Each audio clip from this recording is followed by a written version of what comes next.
a game I play with the kids I coach. They absolutely love it. The best part about this game is you can do it sat down, stood up, on your head if you want. I mean, I've never had that, but, it could be something new that we have today in the room. Do a Guinness World Record of doing this game. It's called the pasta game. The best part is you can just do it to your limitations. So I will say stretch to as far as you can rather than do we've all been in those gym sessions with those gym instructors that be like, straighten your arms now, when you can't. So this game is called the pasta game. You are going to become bits of pasta. It is your choice each time which bit of pasta you become. So you're either going to become, this is where Dana's probably going to correct me on my Italian. You're either going to become lasagna, or is it lasagne? Lasagna, I'm all right, okay. So to become a sheet of lasagna, you just have to stretch out as wide as you are able. And you can do this stood up or sat down. Just your arms out or any way you want. So that's you becoming lasagna. You can tell I'm from a performing arts background because you become the lasagna, you're not being the lasagna. And then the next one is spaghetti. And you've just got to stretch as high as you can, as tall and thin as you can. Okay? You'll notice my arms don't go all the way up, so, anything goes. The next thing, you're going to be ravioli. And you've got to make yourself as small as you can be. Okay? So let's see your ravioli. You're going to become the ravioli. Brilliant. And then the final one is you're going to become Fuseli. And Fuseli... Do you know what? Fuseli, Dana's like, what? The 5-year-olds get it, okay, Dana? It's good. They love it. You're just going to, as much as you can, okay? So even if it's only a little bit, even if it's just, you can use your hand actually to do it as well. You don't have to use your full body. You just need to do like little twists. Just like, I do look like a T-Rex doing a twist, but, that's just my random right arm. You can look like a T-Rex doing a twist if you like as well. So, in a minute, I'm going to do, this is called epic pasta. I'm going to say different pastas. You have to become them, okay? As quickly as you can. And we're watching. If you are too slow, I will do what I do to the 5-year-olds who I play this game with. If anybody's watched The Simpsons, you'll know the influence for this. You will go into the den of stinky poop, where I have a den of stinky poop monster who loves humans, okay? So, are you ready? I don't think they are though, Dana. I can't hear them. Are you ready? Yay! Okay, lasagna, spaghetti, ravioli, fusilli, lasagna, fusilli, lasagna, fusilli, spaghetti, ravioli, lasagna, spaghetti, lasagna, spaghetti, lasagna, spaghetti, lasagna, spaghetti, lasagna. Who moved from lasagna to something else? I just said 2 lasagnas in one row. That's definitely den of stinky poop territory. We'll go, right, we're going to go one more, even faster, okay? This is the final one. Ravioli. Everybody's like, what's ravioli? She hasn't done that in so long. Fusilli. Spaghetti. Ravioli. Fusilli. Spaghetti. Ravioli. Lasagna. Spaghetti. And then give yourself a clap because you were fabulous. Guys, that was amazing. Honestly, we got it all on film and I really, really wish you could have seen it from this angle. It was brilliant. Made me feel better about the hula hooping.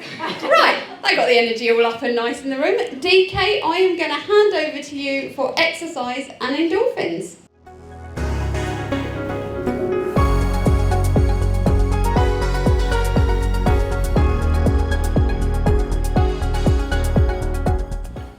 Fantastic. How on earth do you follow that?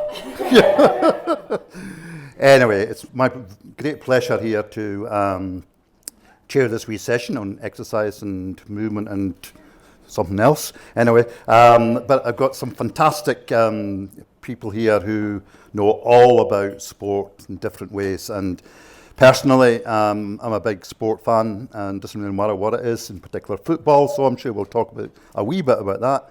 But more importantly, I want to find out from our guests what their own experiences are. Now, some of you may already know them, but if not, the best thing to do is just to ask every single one of you who you are and what you do and your interest in sport. Tully. So some of you might know me, I'm patron of Dystonia UK, very proud to be the patron.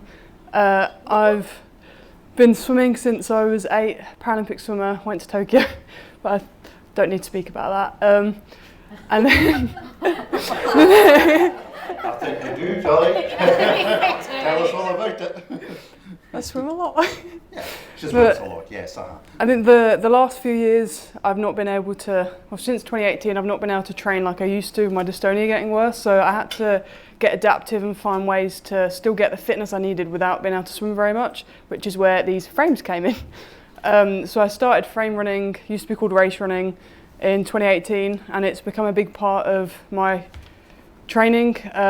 Most days you can find me on my frame runner running around the road to Loughborough, which is always quite a spectacle. People like to stop and stare, but it's great, it gets the awareness out, and it's kind of become a big passion of mine, seeing how many people can benefit from frame running, and being part of a club in Manchester before I moved. I decided to do my assistance coach course, and now I've recently just done my coach course, and I eventually will be setting up a club in Loughborough. So that's kind of become, obviously swimming is my passion, I am an athlete still, but frame running's kind of become the thing that I'm really passionate about, getting more people into and getting more awareness around it, especially people with dystonia and similar impairments. Okay, that's brilliant.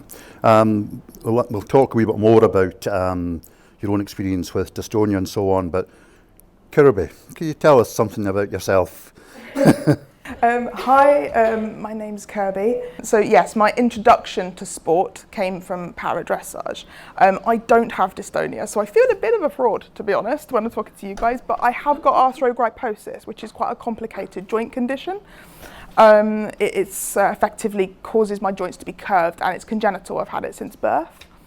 When I was younger, I wanted to cycle. Like really wanted to cycle, but I could not cycle because I can't bend my knees, which is like a fundamental part of cycling. So I used to take the pedals off of a bike and use it as a giant balance bike, and I did that for years and years and years until I was about 18, and life took over and I stopped doing it. And then when I came out of the para dressage world, I saw from Sophie Christensen.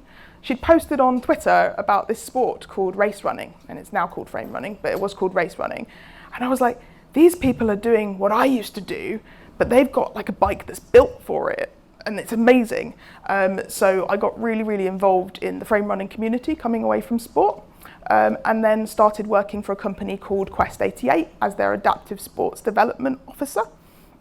So I travelled around the country with the frames, and it was my job to introduce the frames to people, and it changed people's lives like massively.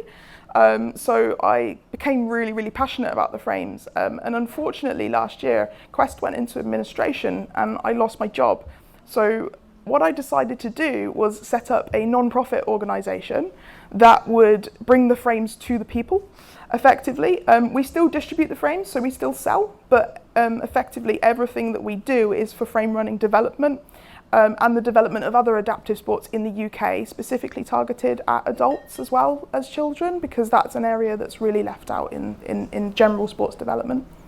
So yeah, that's me, that's what I do. That's fantastic.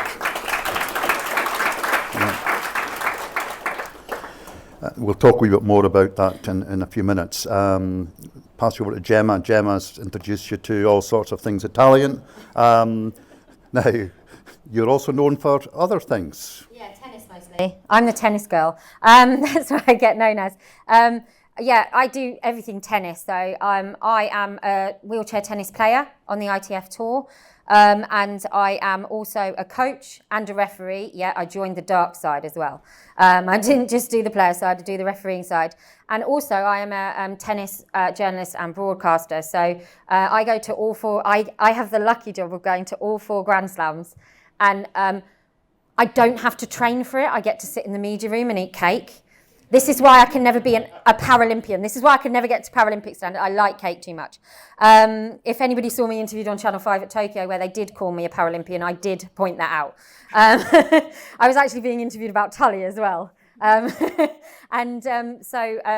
I do a lot of tennis. I also work with CAMS LTA, which is my local lawn tennis association, and I work on the diversity and inclusion. So if a club wants to start adaptive programs, so whether that's VI tennis, which is visually impaired tennis, learning disability tennis, wheelchair tennis, or walking tennis, I go into the clubs and I give them advice on how to make things accessible. And say if there's a player in the area that wants to start to play tennis, I introduce them to the club, and I sometimes go along with them and help them kind of integrate into the club. Because the thing about tennis is it's all about inclusion. It's one of the para sports you can play where anybody can play with anybody. I can play with a standing player, I can play with a VI player, I can play with an LD player, I can play with a deaf tennis player if the right adaptations are made. So that's kind of one reason why I'm really, really into tennis, because me and my 73-year-old mum go down to the tennis court and have a hit. She still hasn't won a bet, because we have a bet that whoever loses buys the coffee. She buys the coffee all the time. That's pretty good. Now the big question, of course, Gemma, is can you get us all tickets for Wimbledon? Anybody else like tennis in the room? Hands up. I'd love to say yes, but no, unfortunately I can't kind of influence the ballot or the queue. But I would say if anybody wants to go, the queue is incredibly accessible. So don't think that if you're going and you're waiting 3 days in a queue, actually what ends up happening is you go to the front of the queue and you get given a number that you are in the queue. But say you're a wheelchair user and they have wheelchair seats available, you will be in. Like when I used to queue when I was a student, before I got the kind of access all areas, my mates at uni used to always want to come with me because they knew they were getting in within 20 minutes. Like the right person to know, I think. Okay, right, Tully. Everybody will have heard your name, obviously, through Dystonia UK and what you've done. You've done a fantastic job as a patron. You've been amazing, in terms of what you've achieved. As somebody who doesn't really understand, and we'll come on to classifications in a wee while, it's probably good to explain some of that stuff, the background to it, because I think for many people it seems to be quite difficult to understand how the whole para sport world works. Could you maybe give us an idea of how that is, and then maybe apply it to what you've done yourself?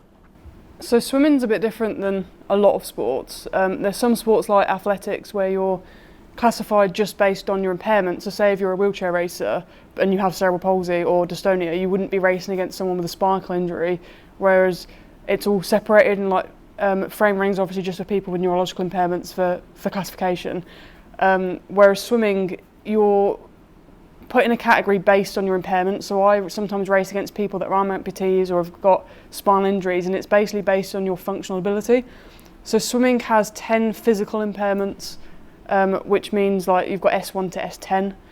And swimming's a little bit confusing because freestyle is your S class, SB is breaststroke, and SM is medley.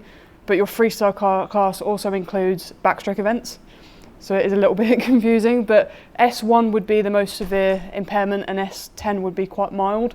So an S10 might be someone with part of their hand missing or part of their leg missing, or with very mild CP. And S1 would be someone with very, very limited movement. So my categories have changed over the years. I started out as an S9 when I was younger, because my cerebral palsy affected me more, and then as I got older my dystonia got worse, and I moved down to S5. So I've gone from one of the most able athletes on the team to one of the most disabled, which was obviously a change and a bit of a learning curve for me and everyone else involved as well. I remember a few years ago you were part of the documentary that I did, and I interviewed you down in London at the time. And I remember you saying, if there was some issue around your classification and so on, because at the time, I think you were going to go for the Euro Champs, I think it was, in London just before that.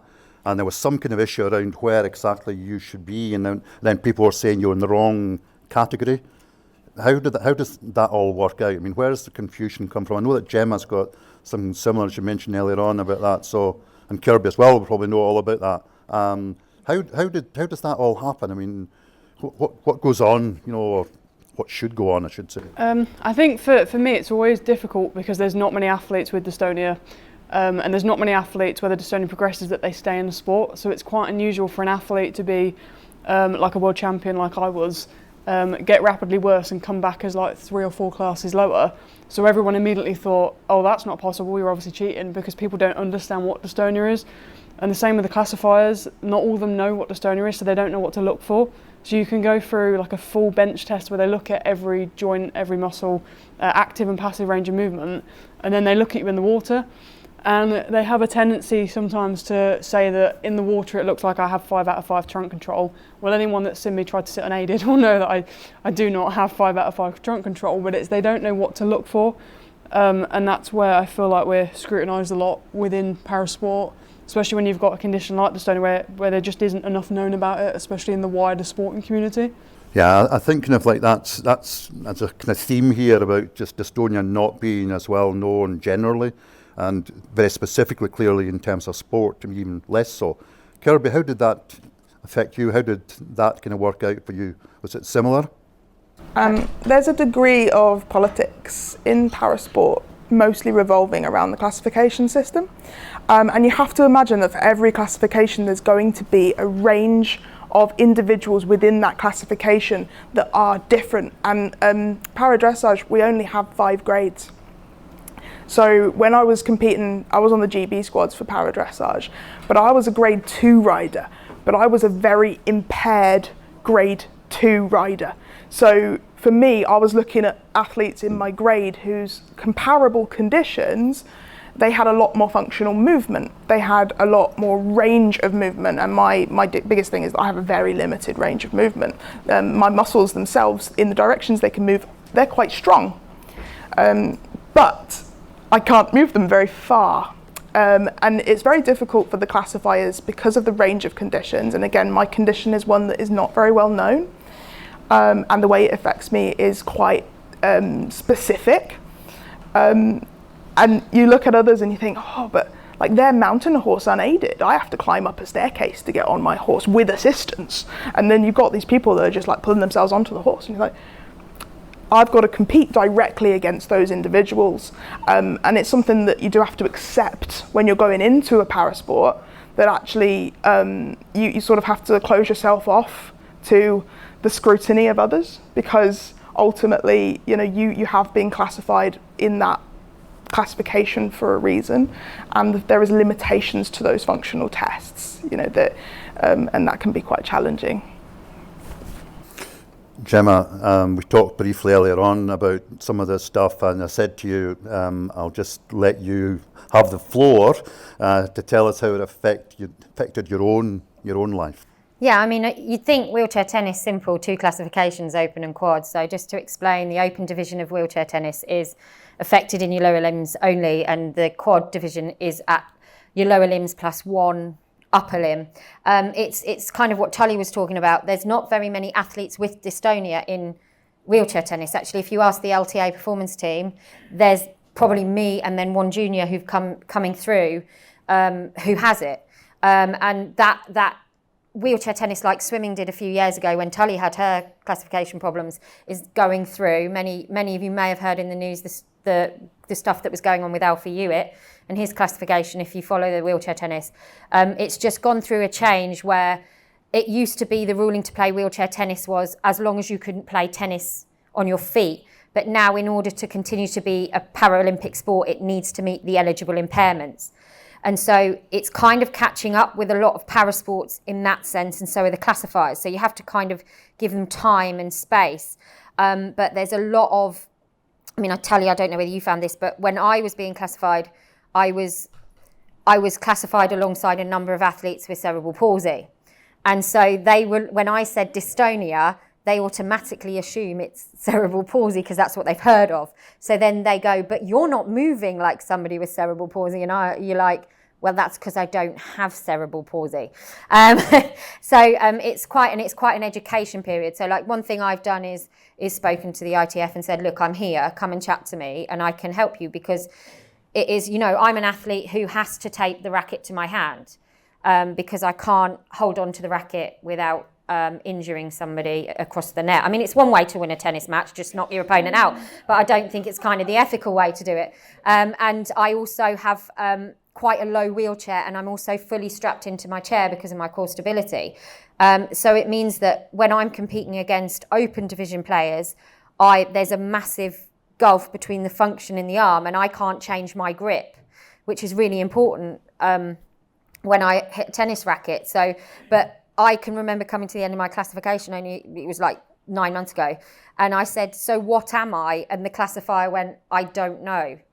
And I was a week away from a tournament, and I was like, but you need to tell me where I need to compete, because I can't go in and say I'm in the I don't know division, because that doesn't exist. It's something I have to be careful, because it's something I'm still going through at the minute, because I'm on a fixed term review to see another classifier. But one thing I've tried to do, and one thing I know Tully tried to do with the national governing bodies and stuff, is try and raise awareness of dystonia as a whole, because there's a junior wheelchair tennis player with dystonia, and she got told if she didn't have Botox as treatment, then she would definitely be a quad, but because she has Botox and she isn't one, and it's kind of like then you see juniors coming through going, well, should I stop the Botox? Because people would do. I mean, I'm not saying she would, but people will do that to kind of enjoy sport. But I think the important thing to take away as well is sport and exercise for people with dystonia. You don't have to be a Paralympian. Like, you don't have to go and compete on the ITF tour like I do, or go to Paralympics like Tully does, or anything. I mean, it's enjoying it at your level. Anybody can go down to a tennis court. I'm not sure what access to pools is like, because I know when I go to my gym, they ask my mum to be in the pool with me in case I have a funny turn in the pool, and I'm actually a stronger swimmer than my mother. We did have an incident in a pool where my mum was like, no, you're in the deep end, you're just going to have to die. She just looked at me like that because she doesn't like the deep end, and I was like, some good you are. So I had to sort myself out. Anybody who knows my mum knows exactly the kind of tone that would have been done with. So I don't know, and you can say about frame running and dressage, but I know with tennis it is something that you can just do. Like, it's something I do with my family. It's something I do with my boyfriend, even though he's not very good, and he isn't very good. I love you, Matthew, but you're not very good.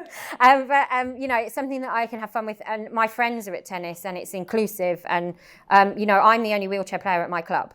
But I'm still included in every event, every fundraising event that they do at the club, and every team event. So I think for me, I never set out to compete. I set out because I was the worst physiotherapy patient in the world, because they kept asking me to do things like try and attempt to hold balls when my hands wouldn't close in a fist. And it was literally my physio going, what can I let you do that you actually see a point to? And so we kept trying very different sports. So, it might go on to something further, but I always say start sport, because for the social aspect, for the love of it, for the, the endorphins that it gives, it's not about, I mean, there is that pressure as a disabled person when you say you do sport. They're like, oh, you're going to the Paralympics. Like, I always tell the story, I was about, it was Rio 2016. I just finished my journalism degree, journalism masters, and I was in Tesco's, and I didn't have the healthiest basket. I had Nescafe coffee, about 3 family-sized bars of dairy milk, not all for me, some shortbread biscuits, and I think a ready meal. And this guy turned to me just randomly in the coffee aisle and went, Rio's that way. And I was like, thanks, mate. I wasn't planning on going. But, there is that pressure as a disabled person, and it affects everybody with a disability, not just with dystonia, that, oh, you play a sport when you go into Paralympics. Well, I don't really want to, if I'm honest. People can have different Paralympic dreams, or you could want to go as a coach or an official or as a reporter, Like I say, I am not disciplined enough to get to the level Tully is in swimming and tennis. I really am not. But I love the level that I compete at, which is the ITF tour, which is the professional tour that you don't see on TV because they never play it. When I was asked to do this session, Dana said to me, whatever you do, do not let Gemma talk and talk. So, anyway, she's excellent, by the way. She is excellent. But there are 2 others here, Gemma. Anyway, sorry. Tully, how did you get into sport? I mean, what is it, and how do you get into it? But more importantly, what do you get out of it? Because I think for all of us, when it comes down to, some of us would still love to be able to do sport of some kind, but there must still be something kind of like, that we could pick up on from the experience that you guys have got. What do you get from it? What is the benefit of sport or exercise? I think for me, I kind of accidentally fell into it. I've got an older brother, and I was born with cerebral palsy, and then my dystonia kind of became obvious at around 10, 11, and then it got a lot worse as I got older in my teenage years. But I've always struggled being active, always struggled with physical activity, and I could never keep up with him, and I was always so frustrated that I couldn't do what he could do. And he joined a swimming club, and when I was about 8, I used to spend all my evenings watching him at the pool. It was very boring. And one day the coach just came up to me and said, "Do you want to join in?" My mum was very overprotective and kind of panicked a little bit and was like, "Oh, I don't know, it's water, she's disabled, is this the right thing to do?" And she was quite overprotective, but the coach literally threw me in and just to see what I could do. And my mum only let me do half an hour a week until I was about 12 because she was worried I'd get overtrained. But I just kind of fell in love with it. It was the first time that I was treated the same as everyone else. I was just one of the team. I wasn't that disabled kid. I could do the same things as everyone else. I was the same speed as kids my age, and it just kind of made me feel like I wasn't different. And it was that first thing, it was like that release of I've not been able to do this today because of my disability. Well, I can go in the pool and just get rid of all that frustration and just be in my happy place. And then I think one thing for me that's always frustrated me was that I was never able to run. And it kind of seems like a bit of a weird thing to be frustrated about, but my dad always ran, my brother ran, my stepbrother and sister always ran, and I felt like I was the one in the family that was never involved, that they would go out and do these activities and I couldn't do it. And my wheelchair couldn't go where they would go. Like, my dad lives in Cannock, and he loves running up the hills in Cannock and taking the dogs on walks, and I've never been able to do it. So when I started frame running, I suddenly realised, well, it's not, for me it wasn't about competing, and it still isn't. I do like to occasionally compete, but it's about the fitness and having fun and the enjoyment and the fact that I can actually run. I can't walk, but I can run, and I think that's amazing.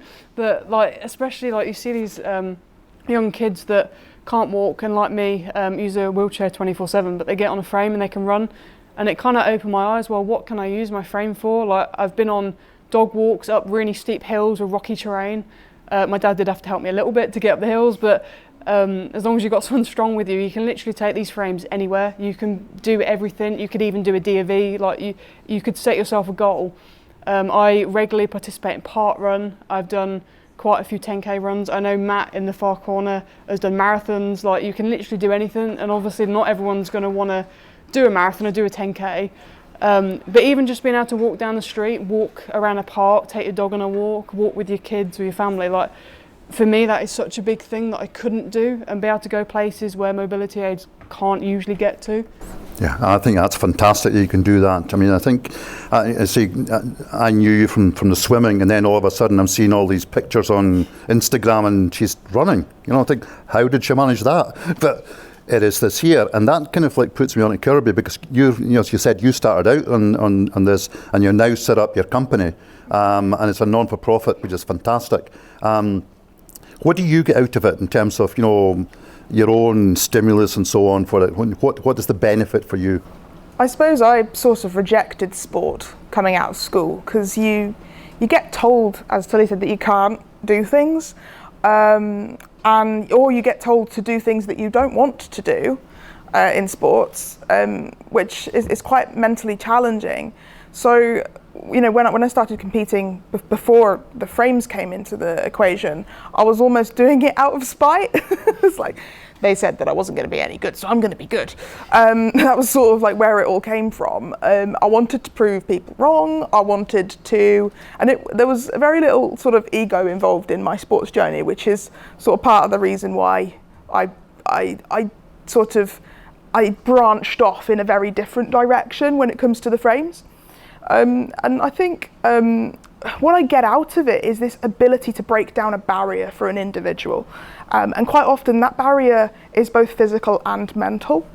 I love, as Tully said, working with children, but also working with their parents, where they have that initial no, like no. They look at the frame and they're like, no, that's not going to work, or they're concerned, which is totally reasonable. If your child has never taken independent steps and you're saying that they can run, for most people that is a giant mental leap for them to take. But then when you get them on the frame, you get them set up correctly, and they just do these first few steps of independent movement, and it is like a wall coming down for them, because they realise that they can move independently. And I've had parents in tears, I've had beaming smiles, but also that coming from it from an adult perspective as well, the people who thought that they wouldn't be able to do park run, they wouldn't be able to walk their dog upright, comfortably, suddenly it just opens this world up for them. And I think, regardless of which sport you're talking about, we are talking about showing people what we can do and enjoying it as a physical activity, moving for the sake of moving because it's fun, and that's really powerful. Yeah, I think that's absolutely fantastic. I think to me, what I see it in the three of you is just kind of how mentally strong you are in terms of dealing with the situations that you've got. You're looking for answers and you've found something and you keep on pushing. I think that's really inspirational for everybody to hear that, and keep on doing it, because it's fantastic. Gemma, you said earlier on that you kind of like actually wanting to be involved in theatre before. You've got a BA, I think, in theatre performance or something, is that correct? Yeah, so I originally trained in musical theatre, and I was actually on the West End stage. And then about 7 years ago, I had a car accident, which caused a traumatic brain injury, which is why I have the dystonia. So it was a complete life change for me. But I was always sporty as a child, to the point that at GCSE, the teachers called my parents in and went, right, she cannot do as much acting, singing and dancing, and she cannot do as much competing because she actually has exams that mean something to life. But then actually I realise now that was the wrong thing to say, because it was part of me. I was a professional dancer, I danced a lot, including tap dancing down Tesco's aisles. There are other supermarkets available. I was a little 5-year-old, and my dad just used to be like, stop tap dancing, people are looking at us.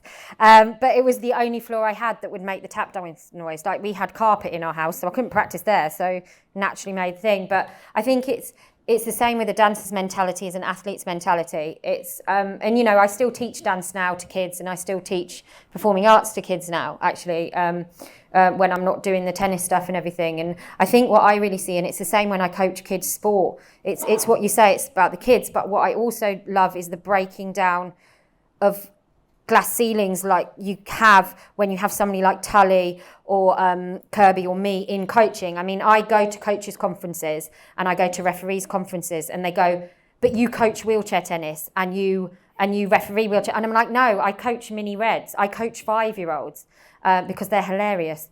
But what you see is when you're working with those kids, not just disabled kids, but non-disabled kids, inadvertently you're breaking down a barrier because they're not frightened to ask questions. And also in those coaching situations, you've not got, sometimes you can get parents who go, don't ask, it's really embarrassing. They are literally in the room with you asking that question. Like I got asked the other day why I couldn't play tennis on my feet. Right, the child was 6. I didn't want to talk about a car accident. It would be a bit horrific for them. So I just told them, if I get up and run, my legs turn to strawberry jelly. And then they were like, but I don't like strawberry jelly. Can it be lemon and lime? No, it can be whatever flavour jelly you like. Do you know what? But they got it. They got that my legs weren't strong enough to run around the tennis court. And do you know what? I think through the next generation, that understanding, none of the kids at the tennis club where I coach, none of the kids at the performing arts school where I teach question the fact that I'm in a wheelchair. They just go with it. They've learned through the way I adapt things, and I've worked with them to make sure they know what it's understanding. So it's not just about, and that's why I go on about grassroots, because, not everybody can be a Paralympian. People make it look like it can, but not everybody can. It's like not every non-disabled person can be an Olympian. And you can make a difference in the disabled community in sport by being that coach or being that referee or official that goes above and beyond and creates understanding and awareness.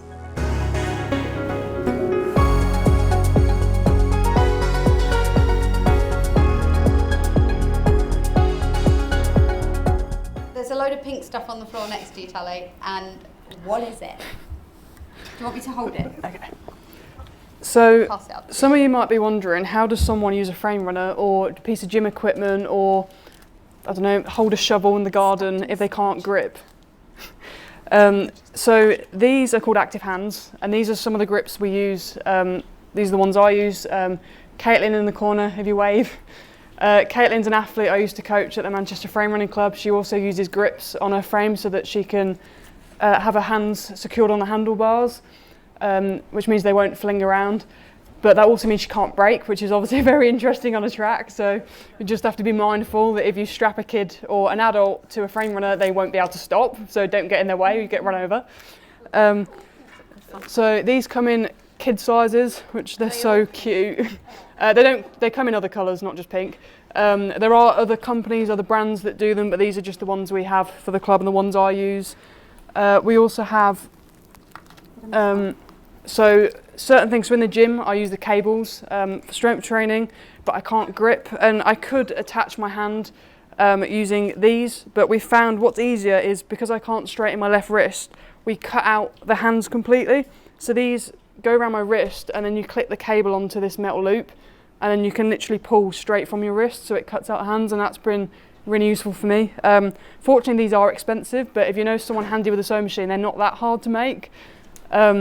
But obviously, if you're pulling heavy weights, I would probably go with a name brand in case you don't want like flinging around the gym.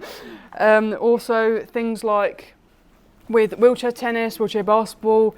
For me in the gym, if you're lifting a certain amount of weights, you might start pulling yourself out your chair. So this is just like an everyday strap, like it's actually a wheelchair basketball strap. You can tie it under your chair, take the cushion out, put it under the chair, put it around you, or use it as a chest strap. And it's a very simple piece of kit. They're about 20, 30 pounds. And obviously that's a way of keeping a child or an adult in their chair while they're being physically active. So there are ways to adapt things that's in a cheap way. Oh, brilliant.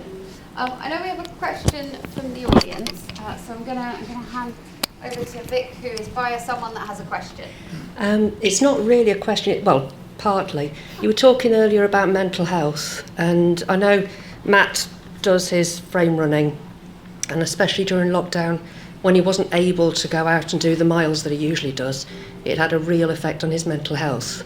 With the frame, his mental health is much better. I know when he's not run as much because he's not as happy.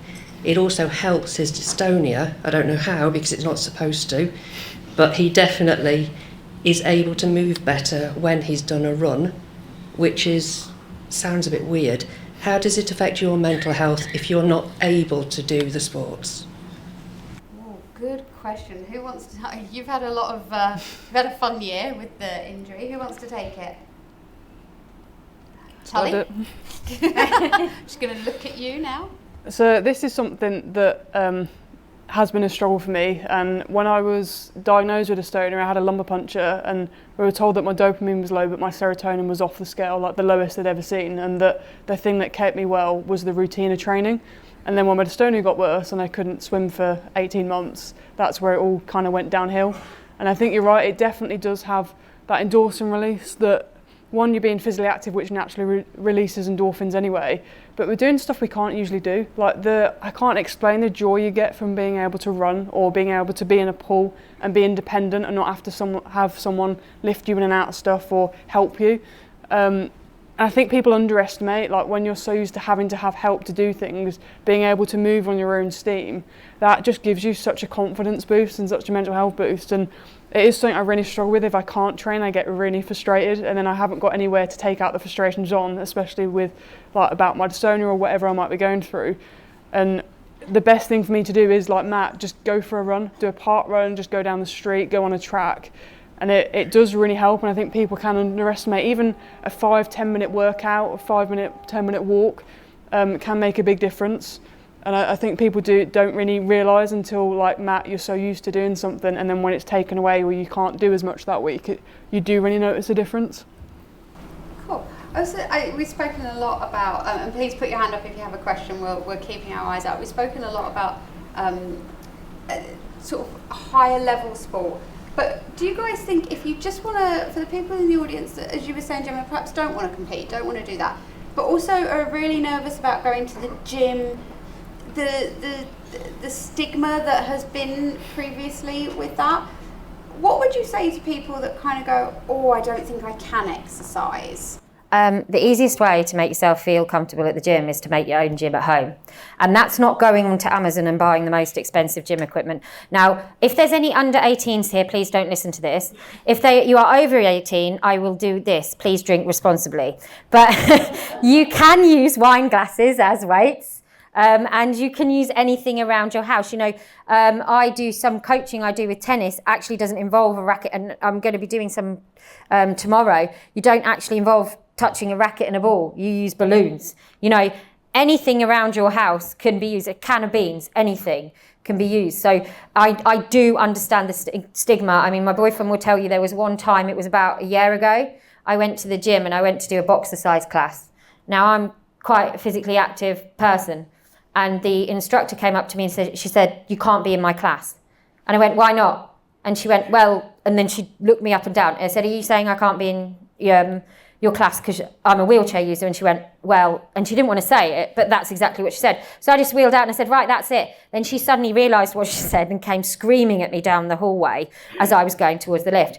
And I remained strong in that situation. But when I got home to my boyfriend's house that night, I just burst into tears. So I understand. I've been there. Often it's finding the right coach, finding the right venue. You know, I'm now at a gym where I can do anything. And they're just like, let's just go. If you want to do Pilates on the floor, do Pilates on the floor. Just be really careful.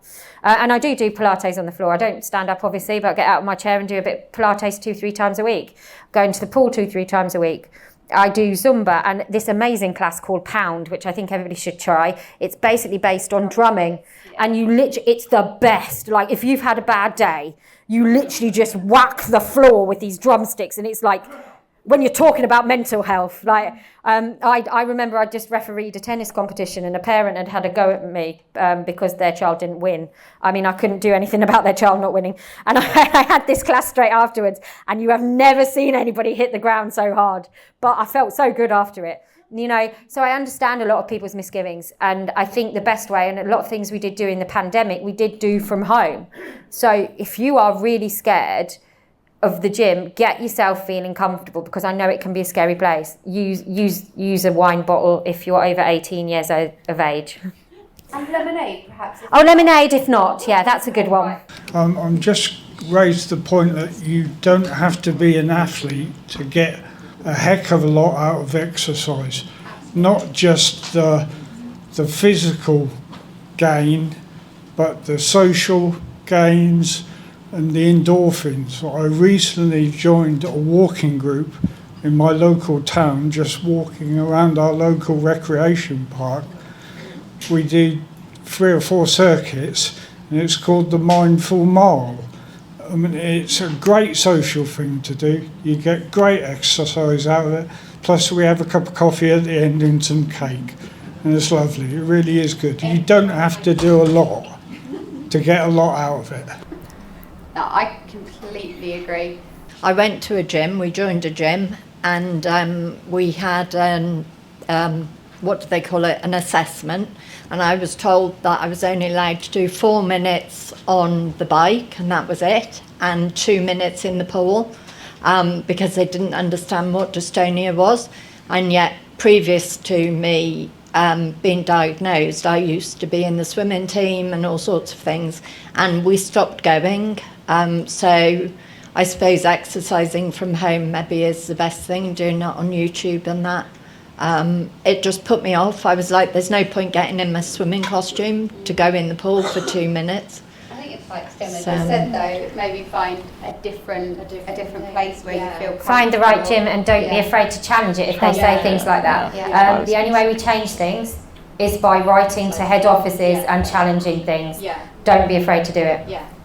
Right, we've got one more question.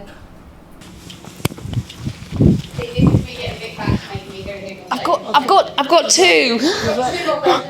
She was up before me. Panic stations. Hiya. I know that exercise can sometimes make dystonia worse, so exercise-induced dystonia. Do you have any recommendations about managing that? You want to take it?